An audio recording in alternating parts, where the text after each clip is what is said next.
പിതാവിന്റെയും പുത്രന്റെയും പരിശുദ്ധാത്മാവിന്റെയും നാമത്തിൽ ആമേൻ. അമ്മേ പരിശുദ്ധ അമ്മേ, അമ്മേ പരിശുദ്ധമേ, ദൈവമാതാവേ, കൃപാസനത്തിലൂടെ ഞങ്ങൾക്കും ഞങ്ങളുടെ ദേശത്തിനും അമ്മ മധ്യസ്ഥം തേടി തന്ന എല്ലാ അനുഗ്രഹങ്ങൾക്കും കൃപകൾക്കും ഞങ്ങളിപ്പോൾ ഹൃദയം നിറഞ്ഞ നന്ദി പറയുന്നു.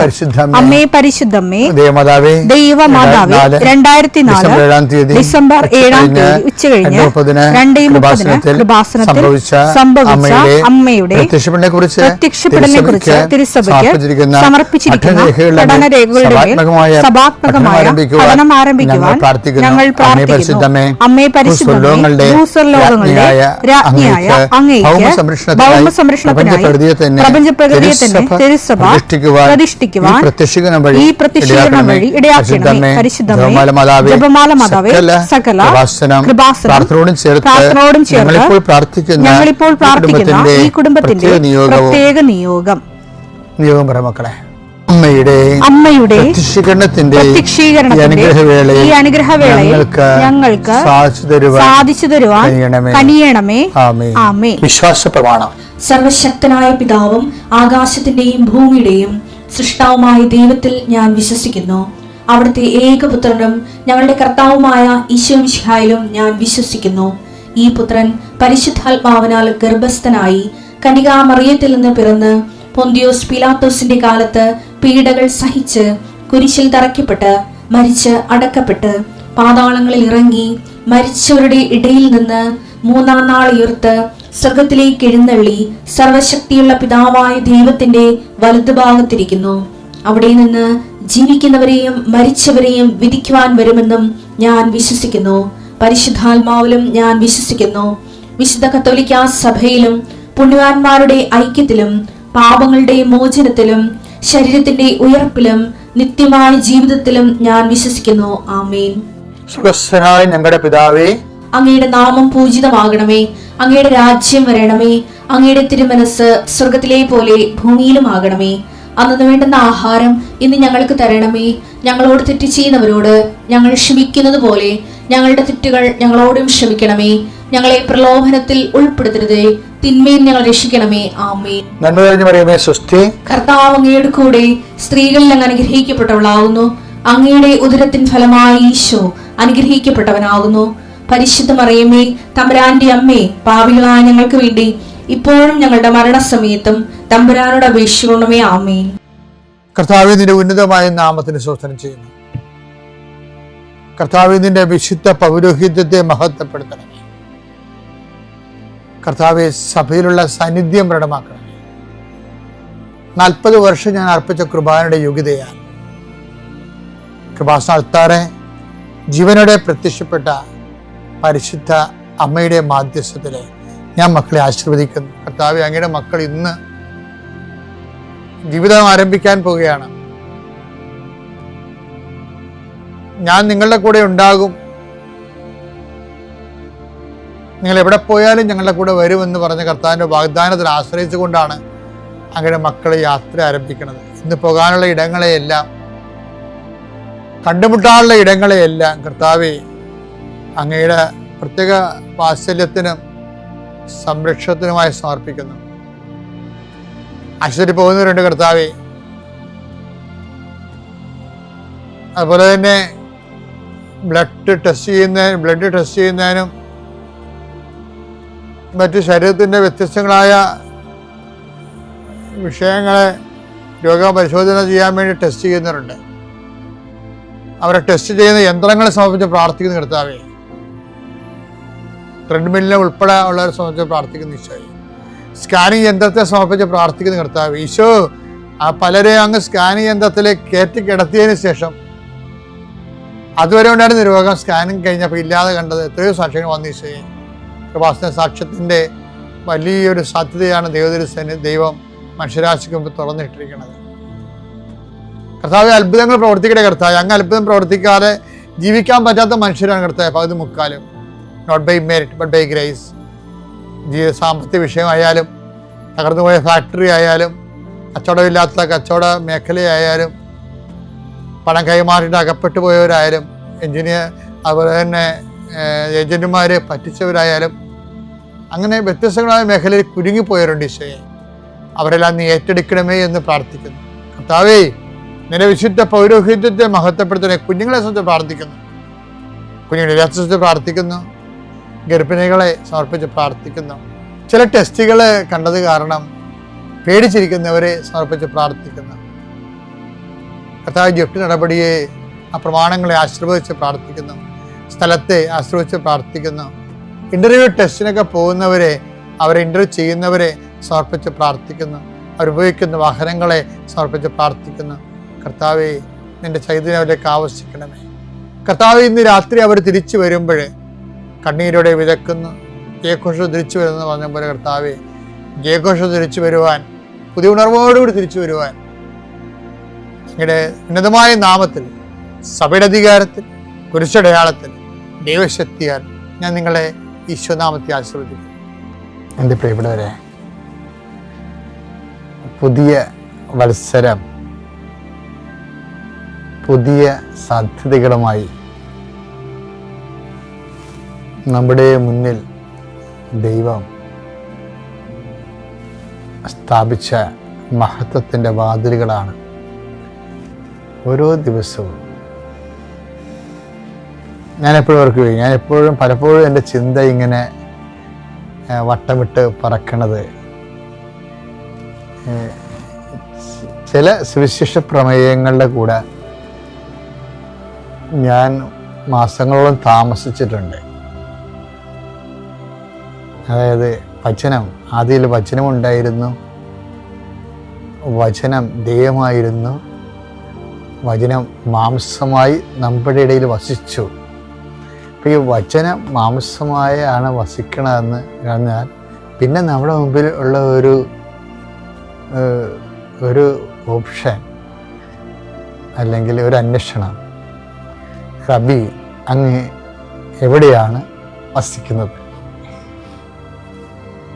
അപ്പോൾ അതിന് ഈശോയുടെ ക്ഷണം വന്ന് കാണുക. പക്ഷേ രസം എന്ന് പറയുന്നത്, ആദ്യം ഈ വചനത്തിൻ്റെ ഇവിടെ വസിച്ചതാരാ? Is it the apostles? Never not. അല്ലല്ല, അമ്മയാണ് വചനത്തിൻ്റെ കൂടെ ആദ്യം വസിച്ചത്. അമ്മയാണ് വചനത്തെ ആദ്യം കണ്ടത്. അമ്മയാണ് വചനത്തോട് സംസാരിച്ചത്. കുഞ്ഞും പറയാൻ തൊട്ട് വചനത്തോട് സംസാരിച്ച ആളാണ്. അപ്പം ഈ വചനത്തിൻ്റെ സാധ്യതകളെ അമ്മയ്ക്ക് നല്ലോണം അറിയാം. വചനത്തിൻ്റെ മാംസമാകാനുള്ള സാധ്യത ആദ്യം കണ്ണുകൊണ്ട് കണ്ടതും ചെവി കൊണ്ട് കേട്ടതും തൊട്ട് മനസ്സിലാക്കിയതും അമ്മയെന്ന പരിശുദ്ധ ദേവമാതാവാണ്. ഇന്നലെ പരിശുദ്ധ ദേവമാതാവിൻ്റെ തിരുനാളായിരുന്നു. മറിയത്തെ ദൈവത്തിൻ്റെ അമ്മ എന്ന് ആദ്യം തിരിച്ചറിഞ്ഞത് എലിസബത്താണെന്ന് നമ്മൾ പറയും. പക്ഷേ ലോകത്തോട് അത് പറഞ്ഞത്, മറിയത്തെ ചൂണ്ടിക്കാണിച്ചത്, യേശുക്രിസ്തുവിനെ ചൂണ്ടിക്കാണിച്ച സ്നാപയോഹന്നാനാണെങ്കിൽ മറിയത്തെ ചൂണ്ടിക്കാണിച്ചത് പരിശുദ്ധാത്മാവ് നേരിട്ടാണ്, സ്നാപയോഹന്നാൻ്റെ അമ്മയിലൂടെയാണ്. സ്നാപയോഹന്നാനാണ് യേശുക്രിസ്തുവിനെ ചൂണ്ടിക്കാണിച്ചത്. പക്ഷെ ദൈവത്തിൻ്റെ അമ്മയെ ചൂണ്ടിക്കാണിച്ചത് സ്നാപയോഹന്നാൻ്റെ അമ്മയാണ്. എലിസബത്താണ് പറയണത്, എൻ്റെ കർത്താവിൻ്റെ അമ്മ, എന്നെ കാണാൻ എനിക്കെങ്ങനെ യോഗ്യത? അത് തന്നെയാണ് സ്നാപയോഹന്നാനും പറയണത്. അവൻ്റെ ചെരുപ്പിൻ്റെ വാറുകൾ അഴിക്കാൻ പോലും ഞാൻ യോഗ്യതയില്ല. ചൂണ്ടിക്കാണിച്ച രണ്ടുപേരും തൻ്റെ അയോഗ്യതയാണ് മനസ്സിലാക്കിയത്. ഈ കൂടെ താമസിക്കുന്നവർ ആദ്യം മനസ്സിലാക്കുന്നത് വചനത്തിൻ്റെ മുമ്പിലുള്ള നമ്മുടെ അയോഗ്യതയാണ്. എന്നും വചനത്തെ മാംസമാക്കാൻ ആഗ്രഹിക്കുന്ന എല്ലാവരും വചനത്തിന് മുമ്പിലുള്ള ഈ അയോഗ്യത, കർത്താവേ, അത് റോമൻ പൊണ്ടിഫാണ്. റോമൻ പൊണ്ടിഫല്ലേ, റോമൻ പടയാളിയാണ്, സൈന്യാധിപനാണ് അത് മനസ്സിലാക്കിയത്. Jesus, I am not worth to receive you in your home. അങ്ങനെ അനുതാപത്തിൻ്റെയും അയോഗ്യതയുടെയും ഏറ്റുപറച്ചിലിൻ്റെയും ആദ്യ പടി ആണ് നീ അനുതപിക്കുക, വചനത്തിൽ വിശ്വസിക്കുക എന്ന് പറയണം. വചനത്തിൽ വിശ്വസിക്കുന്ന മുമ്പ് ഒരു അനുതാപത്തിൻ്റെ സാധ്യതയുണ്ട്. നീ വചനം വായിക്കാൻ നേരത്തും വചനം ജീവിക്കാൻ നേരത്തും ആദ്യം വേണ്ടത് വിശ്വാസത്തെക്കാളുപരി അനുതാപമാണ്. അനുതപിക്കുക, വിശ്വസിക്കുക എന്ന് പറയണത് വിശ്വാസത്തിൻ്റെ മുമ്പിലുള്ള അടിസ്ഥാന നടപടി അനുതാപമാണ്.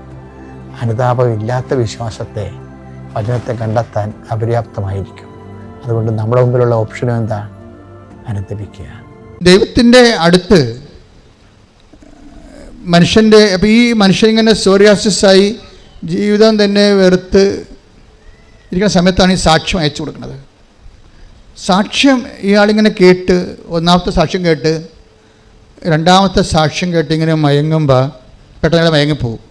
അപ്പോൾ ശിരസ്സിൽ കവചമിട്ട, തടിയ തുണിയിട്ട ഒരു സ്ത്രീ വന്ന് ഈ മയക്കത്തിൽ ഇയാളെ ശിരസ്സിങ്ങനെ തലോടിക്കൊണ്ട് പോകും. കുറച്ച് കഴിഞ്ഞ് നോക്കുമ്പോൾ ഇയാളുടെ സോറിയാസിസിൻ്റെ വേദനയും കരിയുമൊക്കെ കുറഞ്ഞ് വരും. അപ്പോഴും അദ്ദേഹത്തിന് അത് ഫീൽ ചെയ്യും. ഫസ്റ്റ് ടൈം ഫീൽ ചെയ്യും. സോറിയാസിസിൻ്റെ കരിവും ചൊറിച്ചിലും കുറഞ്ഞ് വരും. അയാൾ പറഞ്ഞ 75% കുറഞ്ഞെന്നാണ്. അപ്പോൾ അപ്പോൾ എനിക്ക് തോന്നി ഞാൻ ഈ സാക്ഷ്യം കേട്ട സ്ഥലത്തേക്ക് ഒന്ന് ചെല്ലാമെന്ന് വിചാരിച്ചു. അപ്പോൾ ഞാൻ പാലക്കാട് നിന്ന് ഇവിടെ വന്നപ്പോഴേക്ക് മനസ്സിലായി എൻ്റെ അടുത്ത് വന്ന് എൻ്റെ ശിരസ് തലോടിയ ആ തലയെ തുണിയിട്ട ആളിവിടെ ഇരിപ്പുണ്ടെന്ന്. പരിശുദ്ധ പരമദിവ്യകാരുണ്യത്തിന്. എന്നിട്ട് ഈ മനുഷ്യ ഇവിടെ വന്നിട്ട് ഇവിടുത്തെ കാര്യങ്ങളൊക്കെ മനസ്സിലാക്കിയപ്പോൾ അദ്ദേഹം ഉടമ്പടി എടുക്കുമ്പോൾ അദ്ദേഹം ആദ്യം പറയണം, എൻ്റെ അമ്മ എനിക്ക് 70% ഇപ്പോൾ കുറവുണ്ട്. എൻ്റെ എൻ്റെ പരുക്കളെല്ലാം ഇങ്ങനെ കഴിഞ്ഞുകൊണ്ടിരിക്കുകയാണ്, വേദനയും കുറഞ്ഞ് എനിക്ക് ഇത് പൂർണ്ണമായിട്ടൊന്ന് അമ്മ മാറ്റി തരണം. ഞാനത് വിശ്വസിക്കുന്നു, അമ്മയ്ക്കത് കഴിയുമെന്ന് ഞാൻ വിശ്വസിക്കുന്നു എന്ന് പറഞ്ഞിട്ട് പുള്ളിക്കാരൻ എഴുതി ഉടമ്പടി ചെയ്ത് അയാൾ വീട്ടിൽ ചെന്ന് അപ്പോൾ പിന്നീട് 5-6 ദിവസത്തിനുള്ളിൽ പൂർണ്ണമായിട്ട് അയാൾ അത് സുഖപ്പെട്ട്. പക്ഷേ എനിക്കത് ഇഷ്ടപ്പെട്ടത് ഇയാൾ ഉടമ്പടി എടുത്തതിന് ശേഷം ഇയാൾക്ക് സംഭവിക്കുന്നത്, ഇയാൾ പറയണത് എനിക്ക് ദർശനങ്ങൾ കൂടിക്കൊന്ന് സ്വപ്നങ്ങളൊക്കെ കാണാൻ തുടങ്ങിയെന്നാണ്. കാര്യം അതായത് ഞാൻ ഇന്നുവരെ മനസ്സിലാക്കി, എൻ്റെ ഇൻക്ലൂഡിങ് മൈസെൽഫ്, ഇത് ഉടമ്പടി ഒരു സ്വപ്നത്തിൻ്റെ പ്രാർത്ഥനയാണ്. നിങ്ങൾ സ്വപ്നമെന്ന് പറയുമ്പോൾ ദൈവം അനാദികാലം പോലെ കമ്മ്യൂണിക്കേറ്റ് ചെയ്യാൻ ഉപയോഗിച്ചിട്ടുള്ള ഒരു മീഡിയയാണ് ഈ സ്വപ്നം എന്ന് പറയുന്നത്. സ്വപ്നം ജഡികമാകുന്നത് നിങ്ങൾ ജഡികമായത് കൊണ്ടാണ്. സ്വപ്നം ജഡികമാണ്, എല്ലാവർക്കും 90% സ്വപ്നം ജഡികമാണ്. അത് നിങ്ങളുടെ സാക്ഷാത്കരിക്കപ്പെടാത്ത ആസക്തികളെ നിങ്ങൾ സമ്മർദ്ദത്തിൽ വെച്ചിട്ട് ആണ് അങ്ങനെയുള്ള ജഡിക സ്വപ്നങ്ങൾ കാണുന്നത്. പക്ഷേ ഈ ഇന്ദ്രിയങ്ങൾ സപ്ലിമെൻ്റായി കഴിഞ്ഞാൽ നിങ്ങൾ ദൈവിക സ്വപ്നങ്ങൾ കാണും. You will be in the divine milieu, ദൈവിക മേഖലയിലേക്ക് നിങ്ങൾ വരും. പ്രാർത്ഥിക്കുക. കർത്താവേ, എൻ്റെ ഇന്ദ്രിയങ്ങളെ നിന്റെ വിശുദ്ധ രക്തത്താൽ നീ കഴുകണമേ. നിന്റെ അടയാളങ്ങളെ, കാൽപ്പാടുകളെ, കയ്യൊപ്പുകളെ എനിക്ക് സ്പർശന വിധേയമാകാൻ എന്റെ ഇന്ദ്രിയങ്ങളെ വിശുദ്ധ രക്തത്താൽ കഴുകണമേ. ആത്മാവേ, പരിശുദ്ധാത്മാവേ, എന്നിൽ അഭിഷേകം നിറക്കണമേ.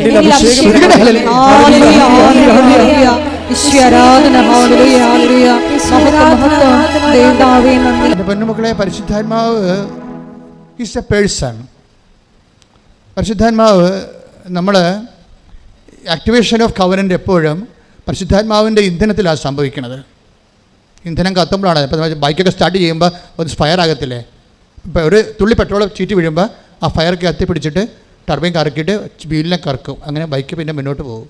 അതുപോലെ ഉടമ്പടി ഫയർ ആകണത് എപ്പോഴും നമ്മൾ പരിശുദ്ധാത്മാവിനെ ഒന്ന് കോൺസെൻട്രേറ്റ് ചെയ്യണം, നല്ലതാണ്. കാര്യം പരിശുദ്ധാത്മാവിനെ ലഭിക്കാൻ വേണ്ടി നിലവിലുള്ള സംവിധാനങ്ങൾ കുദാശകളാണ്. പിന്നെയുള്ള സംവിധാനങ്ങൾ വ്യത്യസ്തങ്ങളായ ധ്യാന രീതികളാണ്. എന്തൊക്കെയാണത്? പ്രാരംഭധ്യാനം, വളർച്ചാധ്യാനം, അന്തരീസൗഖ്യ ധ്യാനം, പ്രാർത്ഥനാനുഭവ ധ്യാനം, വരദാനങ്ങളുടെ ധ്യാനം. ഈ വരദാനങ്ങളുടെ ധ്യാനത്തിൻ്റെ സെക്ഷനിൽ അപ്പോൾ നമ്മളൊരു 2.5 കൊല്ലം പിന്നിട്ടിരിക്കും. ധ്യാന പരിചരണത്തിൽ ആണ് നമുക്ക് ദർശനങ്ങൾ ലഭിക്കണത്, സ്വപ്നങ്ങൾ ഉണ്ടാകുന്നത്. അപ്പം അത്രയും വ്യത്യാസം വരുന്നുണ്ട്. പക്ഷേ ഈ സതീശ് പറയണത് എന്താണെന്നറിയാമോ? ഞാൻ ഉടമ്പടി എടുത്തപ്പോൾ തന്നെ എനിക്ക് സ്വപ്നങ്ങളും ദർശനങ്ങളും വന്ന് കൈയടിച്ച് ശ്രുതികളല്ലേ. നമ്മൾക്ക് സ്വപ്നങ്ങളും ദർശനങ്ങളും വരുമ്പോൾ അതിനർത്ഥം അതിലൊന്ന് നമ്മളെ ഈ ഇൻഫ്രാസ്ട്രക്ചർ ഓക്കെ ആയെന്നാണ് എൻ്റെ അർത്ഥം. നിലപാട് തറയുന്ന ഞാൻ പറഞ്ഞില്ല, നിലം നല്ല നിലമായിരിക്കുന്നു. ദൈവത്തിന് കമ്മ്യൂണിക്കബിളായി നീ കവനൻറ്റിൻ്റെ കമ്മ്യൂണിക്കബിൾ ആകുന്ന ഒരു തലമാണത്. എന്നുവെച്ചാൽ നിങ്ങളിൽ അതിൻ്റെ മദർ ബോർഡുണ്ട്, അതിൻ്റെ ഒരു പാർട്ട് നിങ്ങളിലുണ്ട്, ദൈവത്തിന് കമ്മ്യൂണിക്കേഷനായി നിങ്ങളുമായിട്ട്. അപ്പോൾ ദർശനങ്ങളെയും സ്വപ്നങ്ങളെയും വളരെ സീരിയസ് ആയിട്ട് എടുക്കണം. ദാറ്റ് മീൻസ് അത് ദർശനങ്ങളും സ്വപ്നങ്ങളും കവനൻ്റിൽ പ്രസൻസിൻ്റെ ഭാഗമാണ്. കാര്യം പ്രസൻസ് ആണല്ലോ കവനൻറ്റിൻ്റെ എല്ലാ പ്രാർത്ഥനകളും കവനൻറ്റിനെ വ്യത്യസ്തമാക്കുന്നത് പ്രസൻസാണ്. എന്താണ് കവനൻറ്റിൻ്റെ അകത്ത് ഇപ്പോൾ പുറപ്പാട് 33:14 അതുപോലെ തന്നെ ജോഷുവ 1:9 എന്താ പറഞ്ഞത്? പുറപ്പാട് 33:14 പറയണത് I will come with you, ഞാൻ നിൻ്റെ കൂടെ വരും. കവനൻറ്റിലുള്ളതാണ് പ്രസൻസ്, സാന്നിധ്യം. പിന്നെ എന്താണ് ജോഷുവയിൽ എന്താ 1:9 പറയണത്? I come with you wherever you go. സാന്നിധ്യത്തിൻ്റെ വിശാലത വരണത് അങ്ങനെയാണ്. നീ എവിടെ പോയാലും, ദാറ്റ് മീൻസ് ഐസിയുലായി നീ ബോധം കെട്ട് വെന്റിലേറ്ററിൽ കിടന്നാലും ഞാൻ നിന്നെ ഹെൽപ്പ് ചെയ്യുമെന്നാണ്. ശ്രുതികട ഹല്ലേലൂയ.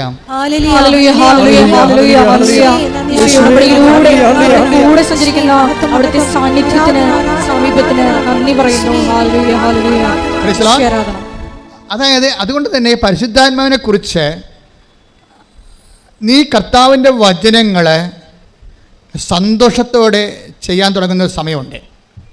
അപ്പോഴാണ് കവനൻ്റെ റൈപ്പാകുന്ന അപ്പോഴാണ്. അതൊക്കെ അത് നിങ്ങളുടെ കാലാവസ്ഥകൾ നിങ്ങൾക്കത് വിവേചിക്കണം. അതായത് കവനൻ്റെ പാകമായി ഇപ്പോൾ ഒരു പഴം നമ്മൾ ഇപ്പം മാങ്ങ, ഉണ്ണി മാങ്ങ എന്നൊക്കെ പറയും, പിഞ്ചെന്നൊക്കെ നമ്മൾ പറയും അല്ലേ, പിഞ്ച്, പിന്നെ ഉണ്ണി മാങ്ങ, പിന്നെയാണത് പഴം മാങ്ങയായിട്ടൊക്കെ വരണത്, പഴുത്ത് വരുമ്പോൾ അല്ലേ. പിന്നെ ഒരു പ്രോസസ്സിങ് ഉണ്ട്.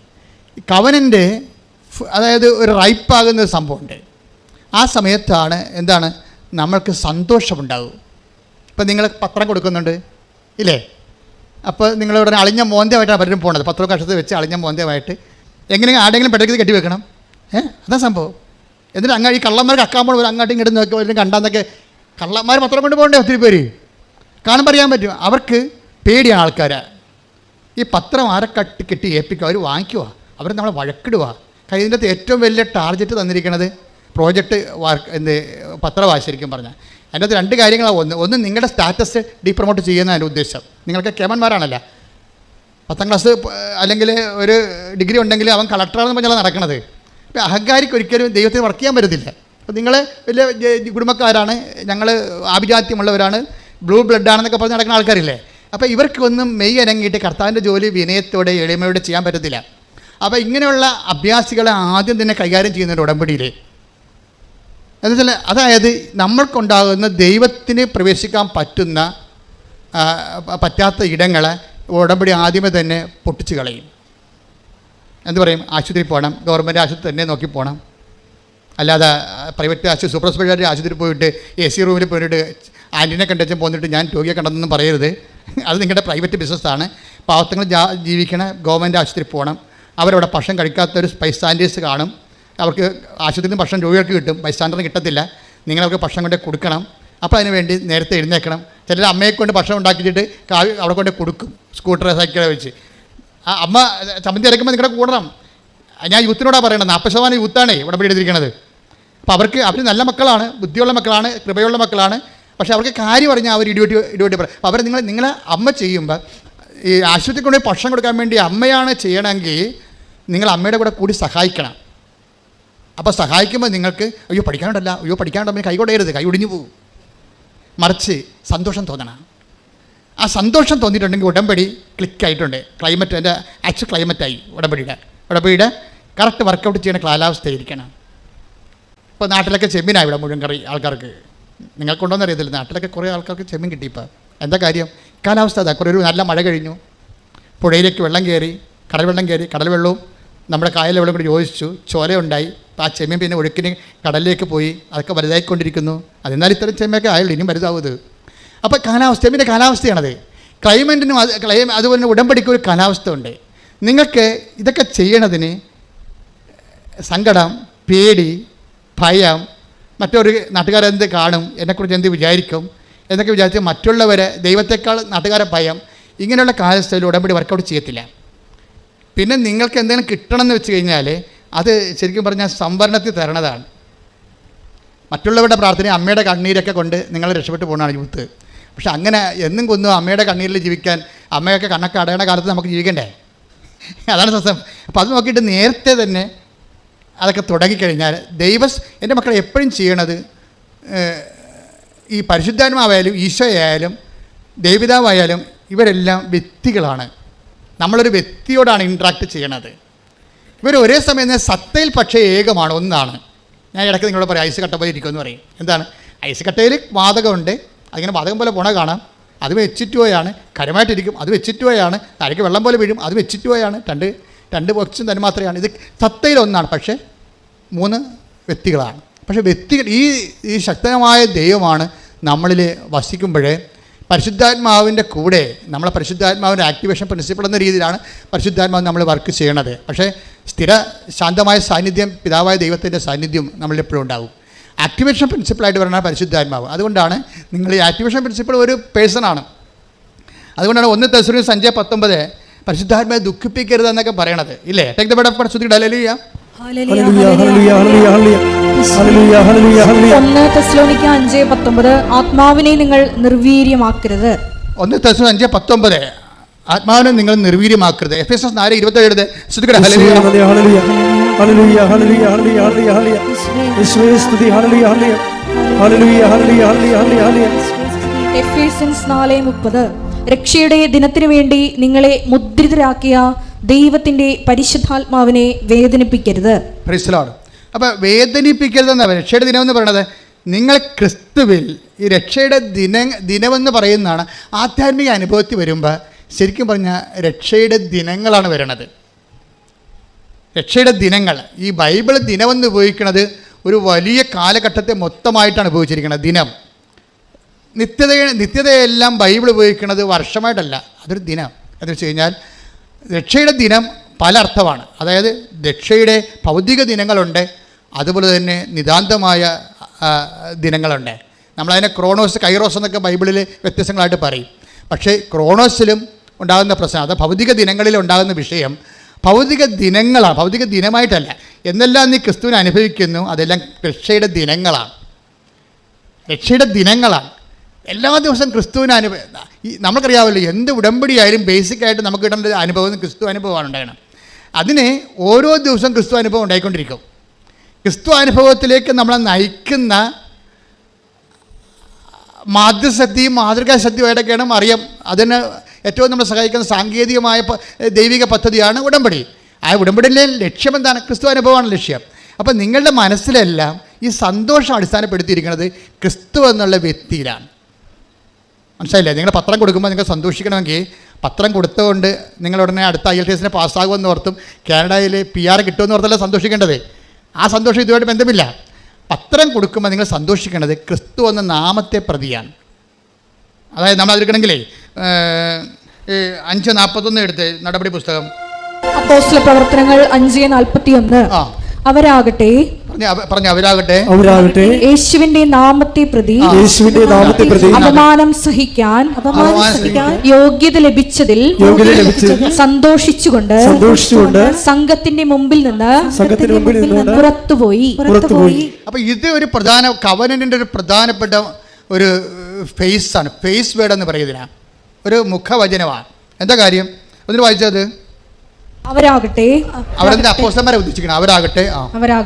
യേശുവിന്റെ നാമത്തെ പ്രതി അപമാനം സഹിക്കാൻ യോഗ്യത ലഭിച്ചതിൽ സന്തോഷിച്ചുകൊണ്ട് സംഘത്തിന്റെ മുമ്പിൽ നിന്ന് പുറത്തുപോയി.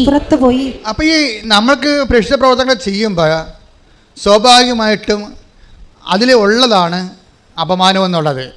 അപ്പോൾ നിങ്ങൾ ഓർക്കണം, ഇത് സന്തോഷമുള്ള പരിപാടിയാണെന്ന് വിചാരിക്കരുത്. സത്യസന്ധമാണെങ്കിൽ സന്തോഷമുള്ള പരിപാടിയല്ല ഇത്. വെളിച്ചം പാത്രം നിങ്ങൾ വേറെ ആൾക്കാരെ കൊണ്ട് തുമ്പിയെ കൊണ്ട് കല്ലെടുപ്പിക്കണവരില്ലേ? ഡാഡിയോടെ പോൺ ചോദിക്കട്ടെ, ഡാഡിയോടെ പോൺ പള്ളി അപ്പന് ഷർട്ട് എടുത്തുമ്പോൾ ഡാഡിയോടെ പോൺ, ഞാൻ പള്ളി പോൺ എന്നാൽ ഈ പത്രം ഒന്ന് കൊടുക്കുക. അതാണ് പ്രശ്നം. അവർക്ക് എന്നാ പ്രശ്നം? അവൻ തുമ്പിയെ കൊണ്ട് കല്ലെടുപ്പിക്കുകയാണ് ശരിക്കും പറഞ്ഞാൽ. അതല്ല, നമ്മളാണ് അപ്പോൾ എടുക്കണമെന്നുണ്ടെങ്കിൽ എടി പെണ്ണേ നിനക്ക് തലക്ക് വല്ല കാച്ചിൽ വേണം, വേറെ പണിയൊന്നുമില്ലേ, ഇതൊക്കെ ചുമ്മാ ഇതൊക്കെ അഭ്യാസമാണ് എന്ന് പറയുമ്പോൾ ഇപ്പം നിങ്ങൾ നിരീശ്വരവാദികളെ കണ്ടുമുട്ടും. അവർക്കാണെങ്കിൽ ഇത് കാണുമ്പോൾ തന്നെ കലി കയറും. അവർ നിങ്ങളുടെ തന്തയ്ക്ക് വിളിക്കണമെന്ന് പറയും, ദൈവത്തിന് തന്തയ്ക്ക് വിളിക്കും. കാരണം പിശാചിന് അങ്ങനെ തോന്നുമല്ല അവർ പിടിക്കാൻ, ഒരു ധൈര്യമല്ല പിശാചിന്. അപ്പം അതുകൊണ്ട് സ്വാഭാവികമായിട്ട് അപ്പം നിങ്ങൾ ഓർക്കും, ദൈവമേ അവരെന്നെ തന്തയ്ക്ക് വിളിച്ച് വളരെ കേട്ടാ, നമ്മുടെ പ്രശ്നം വേറെ അവരും കേട്ടോ, നമ്മൾ കേട്ടല്ല പ്രശ്നമേ. നമ്മളെ ചീത്ത വിളിക്കണ വേറെ അവരും കേട്ടാന്നാണ്. ദാറ്റ് മീൻസ് നമുക്ക് സന്തോഷമില്ല, നമുക്ക് നിരാശയും. പണ്ടാരം പോയി ഉടമ്പടി എടുത്തത് ഗതികേടായല്ല. ഇതിൽ ഈ ദൈവത്തിൻ്റെ അനുഗ്രഹം കേട്ടാൽ ഇതേ മാർഗ്ഗമുള്ള വേറെ മാർഗ്ഗമൊന്നും ഇല്ലേ എന്ന് നമ്മൾ ചോദിക്കും. എൻ്റെ മക്കളെ, ഇതേ മാർഗ്ഗം എന്ന് വെച്ച് കഴിഞ്ഞാൽ വേറെ മാർഗ്ഗമൊക്കെ ഉണ്ട്.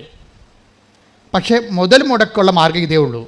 കവനൻ്റ് എന്ന് പറയുമ്പോൾ ഇത് ബൈലാറ്ററൽ എഗ്രിമെൻ്റ്, പേഴ്സണല്ലേ. നമ്മൾ വ്യക്തിയുമായിട്ട് ഒരു എഗ്രിമെൻറ്റിലേക്ക് വിളിക്കണ കവനൻ്റേ ഉള്ളൂ. ബാക്കിയെല്ലാം സിംഗിൾ ഹെഡിൽ പ്രെയറാണ്. കേട്ട് പോയാൽ പോയി, അത്രേ ഉള്ളൂ. നിങ്ങൾക്കത് കേൾക്കണം ഒരു നിർബന്ധവും ഇല്ല, ദൈവം ഇത് കേൾക്കണം നിർബന്ധവും ഇല്ല. ഇതെന്ന് പറയുമ്പോൾ കവനൻ്റാണ്. ദൈവം നിങ്ങളോട് എഗ്രിമെൻറ്റ് ചെയ്തിരിക്കുകയാണ്. ദൈവം ഇത് നമ്മൾ അവിശ്വസ്തരായിരുന്നാലും, take the bed of God, നമ്മൾ അവിശ്വസ്തരായിരുന്നാലും ദൈവം വിശ്വസ്തനായിരിക്കും. ശ്രദ്ധിക്കട്ടെ. ഹല്ലേലൂയ ഹല്ലേലൂയ ഹല്ലേലൂയ ഹല്ലേലൂയ. യേശുവേ നന്ദി. ഹല്ലേലൂയ ഹല്ലേലൂയ ഹല്ലേലൂയ ഹല്ലേലൂയ ഹല്ലേലൂയ. യേശുവേ ആരാധന ആരാധന. 2 തിമോത്തി 2:13. 2 തിമോത്തി 2:13. നാം അവിശ്വസ്തരായിരുന്നാലും പറഞ്ഞേ, നാം അവിശ്വസ്തരായിരുന്നാലും അവൻ വിശ്വസ്തനായിരിക്കും. അവൻ വിശ്വസ്തനായിരിക്കും. എന്തെന്നാൽ തന്നെ നിഷേധിക്കുക അവന് സാധ്യമല്ല. അതായത് തന്നെ നിഷേധിക്കാൻ നമുക്ക് സാധ്യമാണ്. അതായത് നമ്മൾ ഫ്രോഡായത് കൊണ്ടാണ്.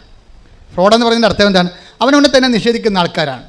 എന്തെല്ലാം ദൈവത്തെ പറഞ്ഞാൽ, ഇപ്പോൾ ചില ഭർത്താക്കന്മാരില്ലേ, അവരെ കുടിച്ചിട്ട് കയറി വരുമ്പോൾ ഭാര്യ ഉടനെ വിഷമെടുത്ത് കഴിക്കാൻ പോകും. ഉടനെ ഭാര്യയുടെ കൈ എടുത്തിട്ട് പറയും, കൈ എടുത്തിട്ട് അയാളുടെ തലയെ വെക്കും, അല്ലെങ്കിൽ അയാളുടെ കൈ എടുത്ത് ഭാര്യയുടെ തലയെ വെച്ച് കൊടുക്കും. എടീ, നിൻ്റെ തലയെ നീയാണ് സത്യം, ഞാൻ ഇതിനെ കുടിക്കത്തില്ല. എടോ മനുഷ്യ, ഇത്രയും കുറേ നാൾ തലയെ വെച്ച് എൻ്റെ തലക്ക് തലവേദന മാറണില്ലെന്ന് പറയും. ഇപ്പോൾ തലമുട്ടി പോകാൻ പോണെന്ന് പറയും. എന്താണ്? അയാൾ ഫ്രോഡാണ്. അയാൾ ഈ ഭാര്യ തൽക്കാലം പിന്തിരിപ്പിക്കാൻ വേണ്ടി ഈ കുടിയൻ എന്ത് ചെയ്യും? അയാളുടെ കൈ എടുത്ത് ഭാര്യയുടെ തലയെ വെച്ച് കൊടുക്കും. ഭാര്യയ്ക്ക് അത് ആ കവനൻ്റിൽ വിശ്വാസമില്ല. എന്താ ഇങ്ങനെ കവനൻ്റ് പലത് കഴിഞ്ഞ് കൈയെടുത്ത് കുടിച്ചുകൊണ്ട് വരുമ്പോൾ ഭാര്യ വിഷം എടുക്കുക, പുള്ളി കൈയുടെ തലയിൽ വെക്കുക. ഈ ഉടമ്പടി പല പ്രാവശ്യം നടന്നിട്ടുള്ളതാണെന്ന് പുള്ളിക്കറിയാം. ഫ്രോഡാണ്. തന്നെ അയാൾ നിഷേധിക്കും. പക്ഷേ ദൈവം അതാണ് പ്രശ്നം. ദൈവം നമ്മൾക്ക് എന്തെങ്കിലും വായിന്ന് വിട്ട വാക്ക് പഴഞ്ചാക്കെന്ന് പറഞ്ഞ പോലെ അങ്ങനെ പോകും. നമ്മൾക്ക് നമ്മുടെ വാക്കിനോട് നമ്മൾ ഒരിക്കലും ഉത്തരവാദിത്തം കാണിക്കത്തില്ല. അങ്ങനെയാണ് നമ്മൾ ദൈവത്തെ കണ്ടിരിക്കുന്നത്. അതുകൊണ്ട് നിങ്ങൾ ഉഴപ്പണത്. ദൈവം അങ്ങനെ അല്ല. Take the bed, read it again. ശ്രദ്ധിക്കട്ടെ. ഹല്ലേലൂയ. നാം അവിശ്വസ്തരായിരുന്നാലും നാം അവിശ്വസ്തരായിരുന്നാലും അവൻ വിശ്വസ്തനായിരിക്കും. എന്തെന്നാൽ തന്നെ നിഷേധിക്കുക അവന് സാധ്യമല്ല. അപ്പോൾ ദൈവം സത്യമാണെന്ന് പറയുമ്പോൾ ആ സത്യത്തിൻ്റെ ഒരു പ്രവർത്തന രീതിയാണ് തന്നെ നിഷേധിക്കാൻ സാധ്യമല്ല. അതുകൊണ്ട് നിങ്ങളെന്ത് ചെയ്യും? നിങ്ങളുടെ ഉടമ്പടി നിങ്ങൾ ഉഴപ്പിയാലും അത് നടക്കും. പക്ഷേ പിശാച് നിങ്ങളോട് പറയും, നിങ്ങൾ ഉടമ്പടി ഉഴപ്പിയല്ല, നീ ഇപ്പോൾ ഉടമ്പടിയൊന്നും ചെയ്യണില്ലല്ല, എന്നിട്ട് നിനക്ക് ഉദ്യോഗം കിട്ടിയല്ല, അപ്പോൾ ഉടമ്പടിയല്ല കാര്യം. അത് സ്വാഭാവികം, ഉടമ്പടി ചെയ്തില്ലേ കിട്ടുമായിരുന്നു, പണിയായില്ലേ? അതായത് നിങ്ങളെ ഒതക്കുന്ന ഓരോ ഒതപ്പിലും പിശാച് ലീഡ് ചെയ്തുകൊണ്ടിരിക്കും. അത് ഈ കള്ളക്കളികൾ മനസ്സിലാക്കണം നിങ്ങൾ. എന്തുകൊണ്ടാണ് നിങ്ങളെ ഒതപ്പ്? നിങ്ങളെ കുറച്ച് കഴിയുമ്പോൾ ഉടമ്പടി നിങ്ങൾ മനഃപൂർവ്വം ഉഴപ്പണമെന്ന് ഞാൻ പറയത്തില്ല. നിങ്ങളുടെ ഒരു സാഹചര്യം വരുമ്പോൾ നിങ്ങൾ അത്രയും സീരിയസ് ടൈപ്പ് പേഴ്സൺ അല്ലെന്നുണ്ടെങ്കിൽ ഏതെങ്കിലും ഒരു കല്യാണത്തിൽ പോയി അളിയന്മാരും 3 പേരും കൂടി ഇരിക്കുമ്പോൾ പറയും, എൻ്റെ അളിയ നമ്മ കണ്ടിട്ട് എത്ര നാളായി. അപ്പോൾ പറയും, നീ മസ്കറ്റിലല്ലേ? നീ എത്ര കാലമായി? ഞാൻ 12 കൊല്ലം. നീ എത്ര കാലം? ഞാൻ 7 കൊല്ലം. ഈ 7 കൊല്ലം 12 കൊല്ലം പറയുന്നതിനാണെന്ന് അറിയാം, വെള്ളം അടിക്കാനാണേ.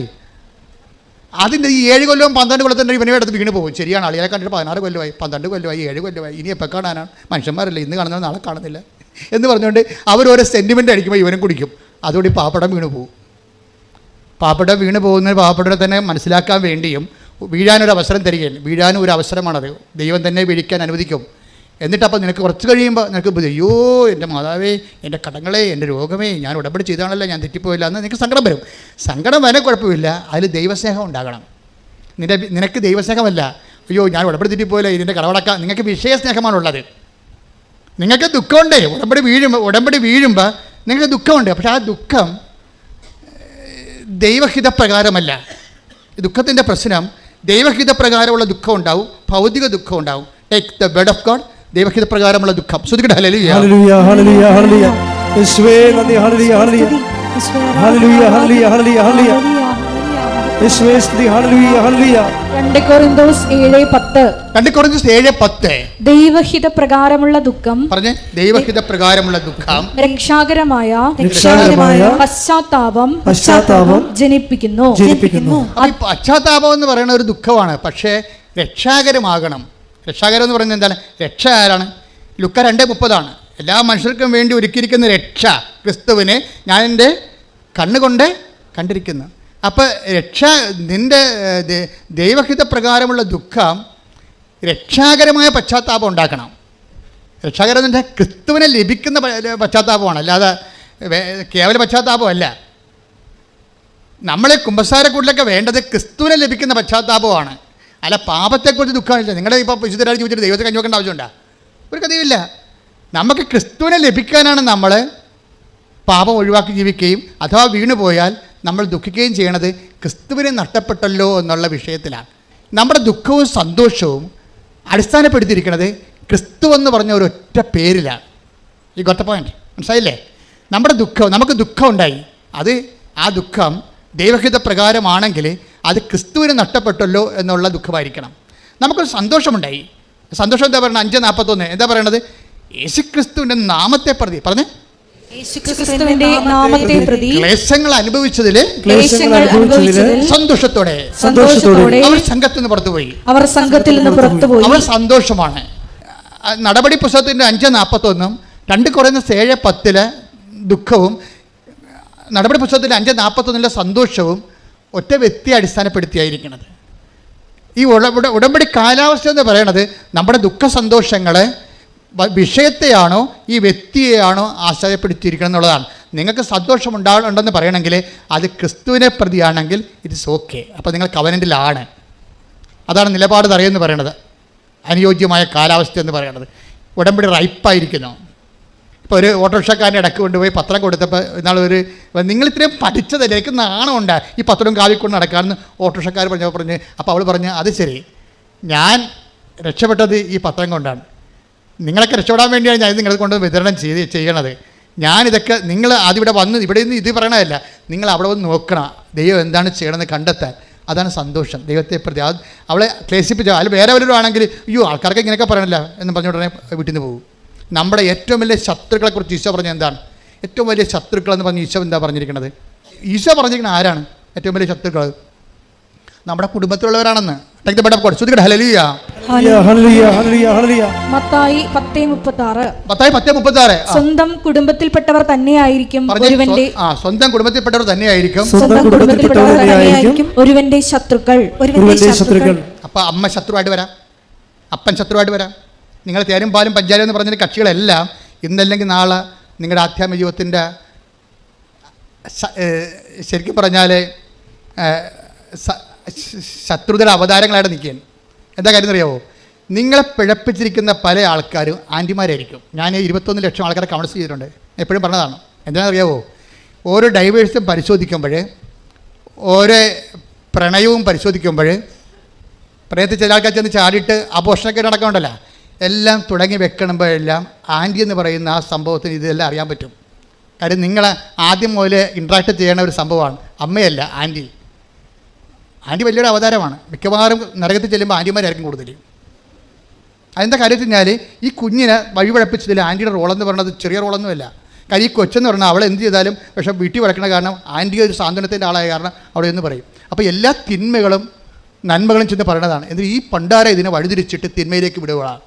ആത്മാ നഷ്ടപ്പെടും. അതുകൊണ്ടാണ് ഈശോ പറഞ്ഞത് അബോർഷൻ ആയാലും ഡൈവേഴ്സ് ആയാലും വേറെ എന്ത് പ്രാക്കപ്പെട്ട പരിപാടിയായാലും ഇതിൻ്റെ പിന്നിലുള്ള ശക്തി കുടുംബത്തിൽ തന്നെയായിരിക്കും. അപ്പം അതുകൊണ്ടാണ് നിങ്ങൾ ഈശോ ചോദിക്കുന്നത്, 10 ദിവസത്തോട് വരെ ചോദിക്കും, എന്താണ്? ഇവരെക്കാൾ അധികമായി എന്നെ സ്നേഹിക്കുമോ? ഉടമ്പടി ഒരു തിരഞ്ഞെടുപ്പാണ്. ഇവരെക്കാൾ അധികമായി.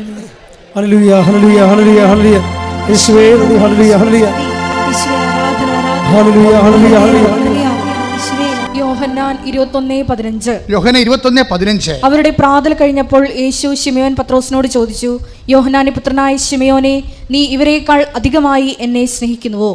അവൻ പറഞ്ഞു, ഉവ്വ് കർത്താവേ, ഞാൻ നിന്നെ സ്നേഹിക്കുന്നുവെന്ന് നീ അറിയുന്നുവല്ലോ.